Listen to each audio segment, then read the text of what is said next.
আপনার ভালো দেখতে পারেন এরকম বহু লোক আছে না? এই হিংসা করলে অনেক সময় বদনজর লাগে, বদনজর। আপনার ভালো কিছু হতে আরেকজনের জ্বালা পড়া শুরু হয়েছে, এর কারণে অনেক সময় মানুষ ক্ষতিগ্রস্ত হয়। বহুবার এই সূরা পড়ে তৎক্ষণাৎ একেবারে পড়ার সাথে সাথে আমি কার্যকরিতা আমার চোখে বহুবার দেখেছি, আলহামদুলিল্লাহ। নবী সাল্লাল্লাহু আলাইহি ওয়াসাল্লাম এক সাহাবীকে বলেছেন, তুমি কি জানো আজকে রাতে যে দুইটা সূরা আমার প্রতি নাজিল হয়েছে, যে আয়াতগুলো নাজিল হয়েছে, এইরকম আয়াত কোরআনে আরেকটা নাজিল হয় নাই।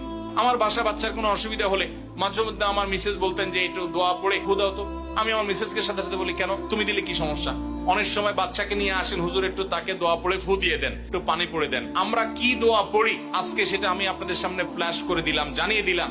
আপনার যদি কোনো বিপদ হয়, আজকে অনেক ভাই প্রশ্নে লিখেছেন, অনেক সময় মানুষ বলে, ভাই আমার বাচ্চাটার এই সমস্যা, আমার ওই ওয়াইফের এই সমস্যা, আমার স্বামীর এই সমস্যা, আমার এই সমস্যা।